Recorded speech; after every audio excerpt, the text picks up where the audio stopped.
पापा। क्या बोला तूने? पापा? हाँ और यहाँ पे तुझे कौन तेरा पापा दिखाई देता है, भिखारी कहीं के? बेटे, नाम क्या है तुम्हारी माँ का? शकुंतला मिश्रा। अरे सुनिए पापा। हट, भिखारी कहीं का। अब क्या हो गया? डॉक्टर को कॉल लगा।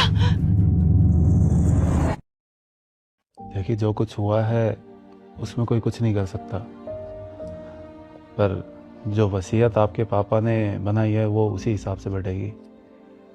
कैसी बातें कर रहे हैं आप वकील साहब? ये उनका बेटा नहीं है। ये उन्हीं का बेटा है। जब उन्होंने वसीयत लिखवाई थी तो एक घर और कुछ पैसे उन्होंने अपने बेटे के नाम करवाई थी। बताया था उन्होंने शादी से पहले वो किसी से प्यार करते थे, लेकिन उनकी शादी आपसे ज़बरदस्ती करा दी उनके घर वालों ने। और शादी के बाद पता चला कि उनकी गर्लफ्रेंड प्रेग्नेंट है, और जैसे ही उनकी गर्लफ्रेंड को पता चला कि वो प्रेग्नेंट है तो वो घर छोड़ के चली गई। उन्होंने बहुत ढूंढा पर वो कहीं नहीं मिली।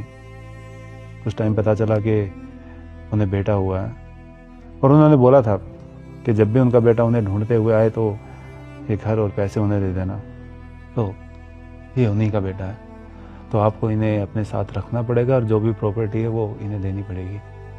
सर, हम इसको यहाँ नहीं रखने वाले हैं और ना ही इसको कोई प्रॉपर्टी मिलेगी। इसको प्रॉपर्टी देने से अच्छा मैं अपने नौकरों को प्रॉपर्टी दे दूँ। अब समझते क्यों नहीं? इसने पूरी ज़िंदगी अपनी ऐसे ही निकाल दी, इसमें इसकी कोई गलती नहीं थी। और जैसे इसको पता चला कि इसके पापा है तो ये आया है, और इसको इसका हक मिलना चाहिए। सर, हम इसको कोई प्रॉपर्टी नहीं दे सकते।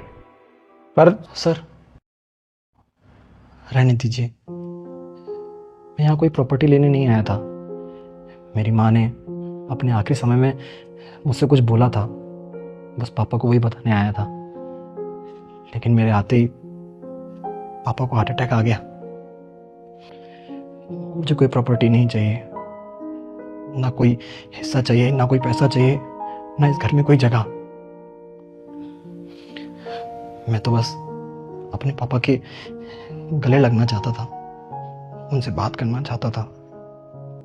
लेकिन अब वही नहीं हुआ तो किसी चीज का कोई मतलब ही नहीं है। ये सब आपका है, मुझे इसमें से कुछ नहीं चाहिए, आपका हिस्सा है। मैं जा रहा हूं आपकी जिंदगी से हमेशा के लिए। कभी आपको अपनी शक्ल नहीं दिखाऊंगा। नमस्ते।